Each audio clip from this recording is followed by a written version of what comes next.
नमस्कार दोस्तों, मेरा नाम है जितेंद्र सिंह और मैं आपके लिए लाया हूँ कुछ दिल दहला देने वाली रहस्यमय भूतिया कहानियाँ। तो चलिए सुनते हैं इन कहानियों को। अभी भी याद आ रहा है जब मैं अपने गांव में उस बुजुर्ग पंडित जी से यह कहानी सुन रहा था। भूत प्रेतों के साथ ही उनकी यात्रा के दौरान भयभीत कर देने वाली बातें तो मुझे एक ऐसी दुनिया की सैर करा रही थी जहां से मैं बिल्कुल ही अनजान था और तब यह सोच भी नहीं सकता था या ऐसा भी हो सकता है। जी हाँ, यह घटना घटने के समय हमारे गांव के वो पंडित जी वर्मा चीन की मिल में नौकरी करते थे। चीनी मिल में हमारे गांव के पंडित जी के साथ ही अन्य कई भारतीय नौकरी करते थे। एक बार पंडित जी ने उस चीनी मिल में काम करने वाले अपने भारतीय दोस्तों से कहा कि क्यों ना हम लोग एक बार हिमालय की यात्रा पर हिमालय के दर्शन करने के लिए चले। मुझे बहुत इच्छा है कि हिमालय की सैर करूं, 1-2 हफ्ते हिमालय में रहकर हिमालय वासी से मिलूं, उनके रहन सहन देखूं और साथ ही अपने दादाजी से सुनता आया हूं कि हिमालय में हिम मानव के साथ ही वह सारे विलक्षण जीव रहते हैं। उन्होंने आगे कहा कि मैं तो अपने दादाजी से सुन रहा हूँ कि हिमालय की कंदराओं में आज भी बहुत सारे संत पूजा पाठ करते हैं और धुएं रमाए हुए और समाधि में लीन देखे जा सकते हैं। उन्होंने आगे यह भी बताया कि हिमालय में सिद्ध महात्मा लोग रहते हैं। उन्होंने अपने साथियों को बताया कि कैसे एक बार उनके दादाजी अपने कुछ साथियों के साथ हिमालय में गए हुए थे। उनके एक साथी को कोई चर्म रोग था, पता नहीं हिमालय में उसके पैरों आदि में ऐसा कौन सी दिव्य औषधि टकरा गई, 2-3 दिन में ही चर्म रोग ठीक हो गया।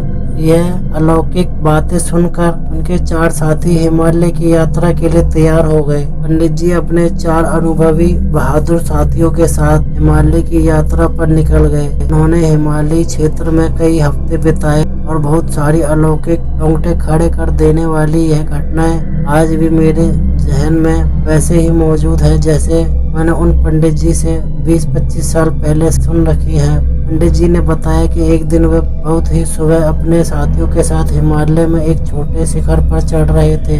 300 मीटर की दूरी पर उन लोगों को एक बहुत ही विशाल मानव दिखाई दिया। उन्होंने जैसा कि अपने दादाजी से सुन रखा था कि हिमालय में विशाल मानव, जिन्हें यति या हिम मानव कहते हैं, घूमते रहते हैं। उन्हें उस विशाल मानव को देखकर बहुत ही कौतूहल हुआ और उन्होंने अपने साथियों से कहा कि हम लोग छिप कर इस हिम मानव का पीछा करते हैं और इसके बारे में कुछ बातें पता करते हैं। फिर क्या था, उस हिम मानव का पीछा करने के चक्कर में ये लोग हिमालय के उस पहाड़ी बहुत ही ऊपर चढ़ गए और लगभग दोपहर भी हो गई। इन लोगों को पता ही नहीं चला। वह विशाल मानव भी बहुत दूर होते होते कहीं गायब हो गया या किसी गुफा में प्रवेश कर गया था। पंडित जी के एक साथी ने कहा कि हम लोग काफी ऊपर चढ़ाए हैं और काफी समय भी हो गया था, भूख भी सताने लगी थी और अत्यधिक प्यास भी। साथ ही लोगों के पास न कुछ खाने को है और न ही पीने को। फिर क्या था, अब वे लोग इस पहाड़ी पर पानी की तलाश में, कुछ खाने के फलों की तलाश में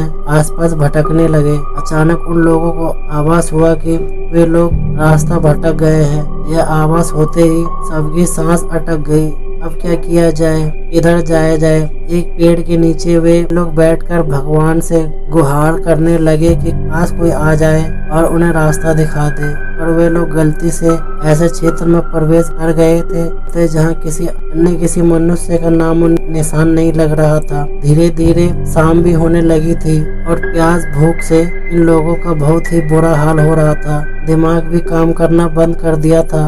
अब कोई चमत्कार ही उन्हें बचा सकता था। खैर, इनके बाद ही इनके चारों साथी भी बहुत ही हिम्मती थे। उन लोगों ने आसपास में एक दूसरे को हिम्मत और धैर्य बनाए रखने के लिए कहा। पंडित जी ने कहा कि हमें ईश्वर पर पूरा विश्वास है और जरूर हम लोग इन परेशानियों से बाहर निकलेंगे।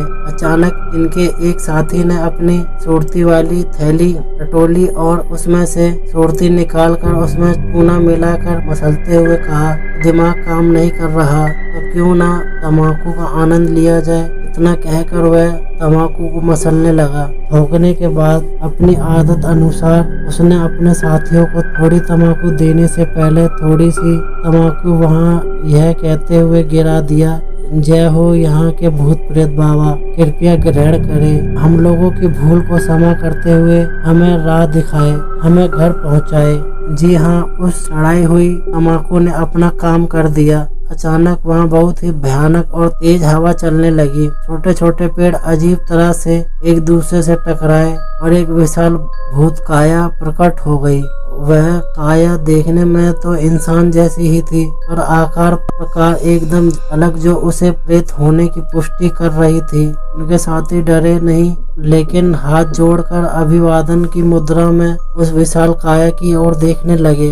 पंडित जी और उनका साथी कुछ बोले इससे पहले ही वह विशाल काया तड़प उठी और बहुत दिनों के बाद कुछ खाने को मिला है। तुम लोगों का मैं शुक्रगुजार हूँ। इसके बाद उस विशाल काया ने कहा कि मुझसे डरने की कोई आवश्यकता नहीं है, क्योंकि मैं इस क्षेत्र में चाहकर भी किसी को नुकसान नहीं पहुँचा सकता। इसके बाद वह प्रेत काया वहां से जाए इससे पहले ही पंडित जी ने कहा कि हे भूतनाथ, हम लोग रास्ता भटक गए हैं, कृपया हमें नीचे तक बस्ती में जाने का मार्ग दिखाएं। पंडित जी की बात सुनकर वह प्रेत पहले तो हंसा और फिर अचानक गंभीर हो गया। उसने कहा कि मैं तो खुद ही भटक गया हूँ, सालों हो गए हैं इस क्षेत्र से निकलने की कोशिश कर रहा हूँ, पर खुद ही निकल नहीं पा रहा हूँ। उसने आगे कहा कि मैं ब्राह्मण हूँ, बहुत पहले इस क्षेत्र में आया था। एक गुफा में एक महात्मा की सेवा में लग गया था, क्योंकि मुझे सिद्धियां प्राप्त करनी थी। एक दिन मुझसे एक घिनौना अपराध हो गया। मैंने महात्मा जी की समाधि में जाने के बाद धीरे से उठा उस गुफा से बाहर आ गया।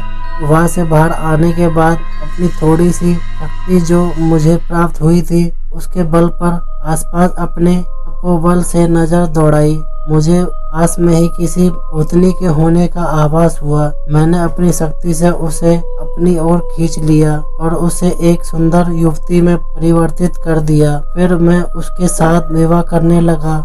मैं बिहार में इतना लीन हो गया कि मुझे पता ही नहीं चला कि महात्मा गुरुजी मेरे पास आ गए। अचानक मुझे आभास हुआ कि मेरे गुरुजी गुस्से में जल रहे थे। मैं कांपने लगा और इशारे में उस भूतनी को भागने के लिए कहा। बोलू इससे पहले ही मेरे गुरुजी बोले, नीच ब्राह्मण, तूने ब्राह्मण का अनादर किया है, तू जीने का अधिकारी नहीं है। मैं तुझे श्राप देता हूँ कि तू मनुष्य योनि को त्याग कर प्रेत हो जाएगा। गुरुजी के इतना कहते ही मेरा शरीर जलने लगा और मैं कुछ कर पाता इससे पहले ही मनुष्य योनि त्याग कर प्रेत योनि में आ गया था।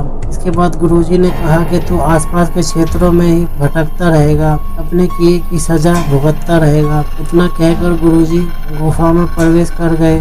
फिर मैंने कई बार सोचा कि गुफा में जाकर अपने गुरु से क्षमा मांगूं, और जब भी इस गुफा की ओर बढ़ने की कोशिश करता, शरीर जलने लगता है और कोई बड़ी शक्ति मुझे गुफा में प्रवेश नहीं करने देती। के बाद उसने कहा कि अगर आप लोग गुफा में प्रवेश कर जाएंगे तो आप लोगों की जान अवश्य बच जाएगी, क्योंकि गुफा में बहुत सारे सिद्ध महात्मा रहते हैं। वे लोग अपने तपोबल से आप सबको नीचे बस्ती में पहुंचा सकते हैं। इसके बाद उस ब्रह्म पिशाच ने कहा कि निडर होकर आप मेरे साथ आइए, मैं गुफा का द्वार दिखाता हूँ। फिर क्या था, बिना कुछ बोले या दिमाग पर जोर डाले हम लोग उस प्रेत के पीछे पीछे हो गए। कुछ दूर चलने के बाद हमें कुछ ऊंचाई पर एक गुफा की आकृति दिखी। उस प्रेत ने बताया कि ये थोड़ा ऊपर की जो एक छेद दिख रहा है, आप लोग उससे गुफा में प्रवेश करने की कोशिश करें। हम सभी लोग उस प्रेत की बात सुनी। हम लोग कोई छोटे मोटे जीव, सांप, बिल्ली आदि हैं क्या, इस पतले छेद से अंदर जा पाएंगे? शायद वह ब्रह्म प्रेत हमारे मन की बात जान गया। उसने अट्टहास किया और बोला कि अरे डरिए मत, यह अलौकिक द्वार है। अगर आप लोगों का मन थोड़ा सा भी साफ है या इंसान होंगे तो इस पतले छेद के पास पहुंचकर प्रार्थना करने पर नमस्कार करने के बाद यह छेद अपने आप लोगों को मार्ग दे देगा, यानी बड़ा चौड़ा हो जाएगा। हम साथियों ने इशारे में एक दूसरे की सहमति देकर पतले छेद के पास पहुँचे। फिर क्या था, हम लोग झुककर उस छेद को प्रणाम किए और वह यह क्या चमत्कार हो गया और वह पतला सा छेद बड़े आकार में बदल गया। फिर हम लोगों ने उस प्रेत को नमस्कार और विदा करते हुए उस गुफा में प्रवेश किए। अनोखी अद्भुत स्वर्गिक गुफा जिसका वर्णन नहीं हो सकता। गुफा में हम लोग जैसे जैसे ही अंदर बढ़ते गए हम लोगों की थकावट डर छूमंतर हो गई। बहुत आनंद आ रहा था। अब भले ही हम लोगों के साथ जो भी था दोबारा जन्म हो गया था, हम लोगों को इस बात पर गर्व हो रहा था कि वास्तव में हम लोग अच्छे इंसान हैं। तभी तो इस गुफा ने हमें अंदर आने के लिए मार्ग दे दिया। अंदर जाने पर अचानक इन लोगों को रुकना पड़ा क्योंकि सामने से इन्हें जंगली हिंसक पशु आते हुए दिखाई दे रहे थे। तो कभी उफनती नदी इन्हें वहां ले जाने का प्रयास कर रही थी और यह सब माया जैसा ही लग रहा था क्योंकि न वे हिंसक पशु इन्हें नुकसान पहुंचा रहे थे और न ही नदी इन्हें भिगो रही थी। इस हिम्मती दल ने हिम्मत दिखाई और आगे बढ़ना जारी रखा। कुछ दूर आगे जाने पर एक महात्मा दिखे जिनका शरीर दिव्य था। पूरे शरीर से रोशनी निकल रही थी।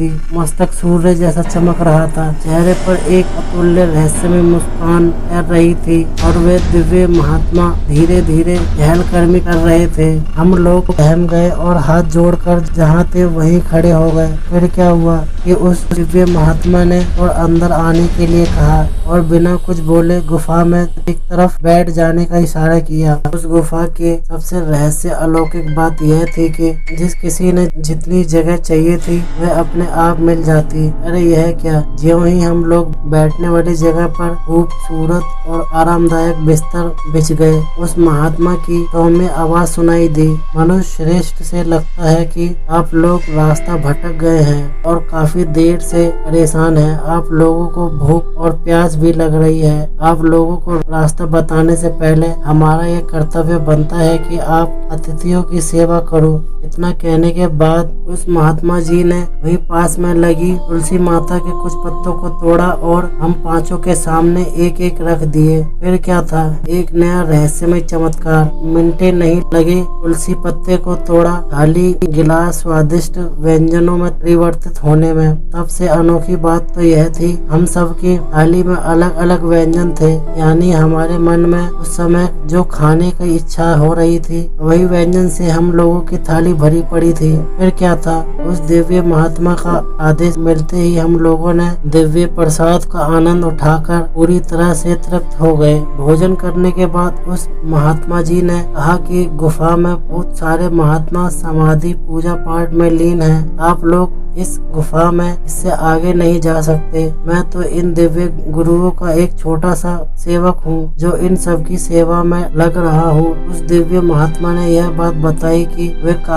काशी के पास में रहने वाले हैं और बचपन में ही संसार त्याग कर हिमालय की ओर आ गए थे और काफी भटकने के बाद एक दिव्य महात्मा उन्हें इस गुफा में लेकर आए। तब से वे वही हैं और महात्माओं की सेवा में लगे हुए हैं। उन्होंने आगे बताया कि उन्हें इस गुफा में लगभग 500 साल से अधिक हो गए हैं। फिर उन्होंने कहा कि आप लोग यहाँ से फौरन निकलना चाहिए क्योंकि अगर किसी अन्य गुरु महात्मा की नजर आप सब पर पड़ गई तो आप लोग भस्म भी हो सकते हैं। लोग कुछ बोले इससे पहले ही उस महात्मा ने कहा कि आप लोग आंखें बंद करें। हम सभी लोगों ने उस दिव्य महात्मा के आदेश का पालन करते हुए अपने नेत्र को बंद कर लिया। फिर उस महात्मा की आवाज आई, आप लोग अपनी आंखें खोले। जब हम लोगों ने आंखें खोली तो अपने आप को हिमालय क्षेत्र के में उस बस्ती के पास खड़े पाए जहां हम लोग ठहरे हुए थे। आप लोग भले माने या न माने, बहुत सारे चमत्कार रहस्यमय बातें हैं इन पर विज्ञान का बस नहीं चलता।